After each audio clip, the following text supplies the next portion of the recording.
लोग कहते हैं मरने के बाद कुछ भी साथ नहीं जाता है, सब यहीं का यहीं धरा रह जाता है।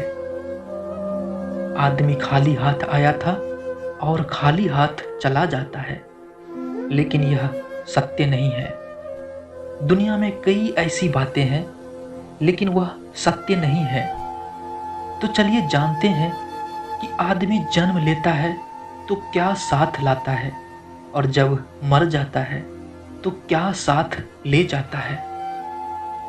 हिंदू धर्म कहता है व्यक्ति जो साथ लाया था वह तो साथ ले ही जाता है, साथ ही वह भी साथ ले जाता है जो उसने इस जन्म में अर्जित किया है। व्यक्ति जब जन्म लेता है तो अपने साथ 3 चीजें लाता है: संचित कर्म, स्मृति और जागृति। एक चौथी चीज भी है और वह है सूक्ष्म शरीर। इसके संबंध में हम बाद में कभी बात करेंगे। पहले जानते हैं संचित कर्म क्या है। हिंदू दर्शन के अनुसार मृत्यु के बाद मात्र यह भौतिक शरीर या देह नष्ट होती है, जबकि सूक्ष्म शरीर जन्म जन्मांतर तक आत्मा के साथ संयुक्त रहता है। यह सूक्ष्म शरीर ही जन्म जन्मांतर के शुभ अशुभ संस्कारों का वाहक होता है। संस्कार अर्थात हमने जो भी अच्छे और बुरे कर्म किए हैं वे सभी और हमारी आदतें संस्कार कहलाता है।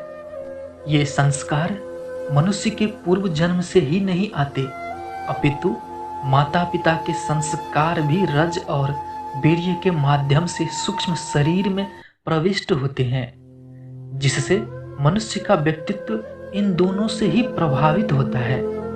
बालक के गर्भधारण की परिस्थितियां भी इन पर प्रभाव डालती है। ये कर्म संस्कार ही प्रत्येक जन्म में एकत्र होते चले जाते हैं, जिससे अच्छे बुरे कर्मों का एक विशाल भंडार बनता जाता है। इसे संचित कर्म कहते हैं। जब व्यक्ति मरता है तो इन्हीं संचित कर्मों में इस जन्म के कर्म भी एकत्रित करके ले जाता है।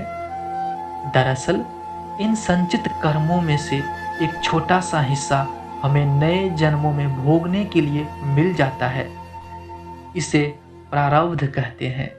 ये प्रारब्ध कर्म ही नए होने वाले जन्म की योनि व उसमें मिलने वाले भोग को निर्धारित करते हैं।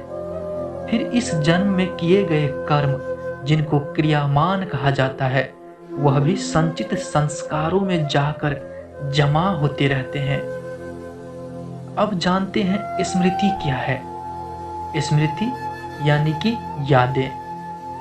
1% भी लोग नहीं होंगे जो अपने पिछले जन्म की स्मृति को खोलकर यह जान लेते कि वे पिछले जन्म में क्या थे। प्रत्येक व्यक्ति के पास अपने पिछले और इस जन्म की कुछ खास स्मृतियां संग्रहित रहती है।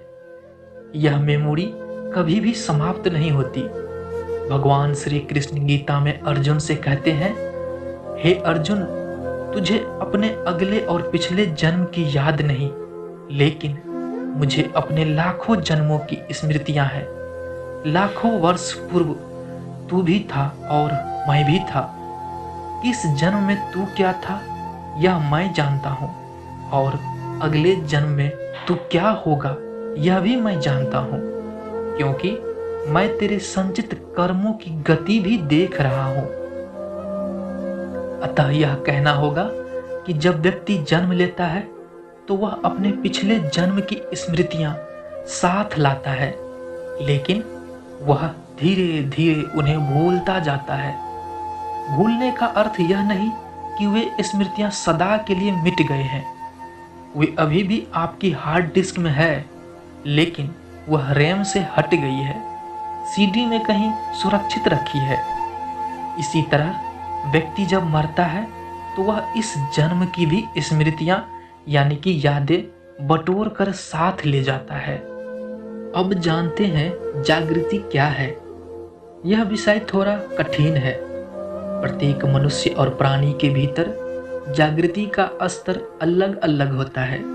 यह उसकी जीवन शैली, संवेदना और सोच पर निर्भर करता है। आप इसे इस तरह समझें कि आप में और पशु में क्या खास अंतर है। आप कपड़े पहनते हैं और थोड़ा बहुत सोचते हैं, लेकिन आप में वह सारी प्रवृत्तियां हैं जो एक पशु में होती है, जैसे ईर्ष्या, क्रोध, काम, भूख, लालच आदि सभी तरह की प्राथमिक प्रवृत्तियां। प्राणियों को प्राणी इसलिए कहते हैं कि वह प्राण के स्तर पर ही जीते हैं और मर जाते हैं। उनमें मन ज़्यादा सक्रिय नहीं रहता है। मनुष्य में मन ज़्यादा सक्रिय रहता है, इसलिए वे मन की भावना और विचारों में ही ज़्यादा रमते हैं। वे मानसिक है। मन से ऊपर उठने से जागृति शुरू होती है। जागृति की प्रथम स्टेज बुद्धि है और द्वितीय स्टेज विवेक और तृतीय स्टेज आत्मवान होने में है। प्रार्थना और ध्यान से जागृति बढ़ती है। सभी को मिलाकर कहा जाता है कि व्यक्ति अपने साथ धर्म लाता है और धर्म ही ले जाता है।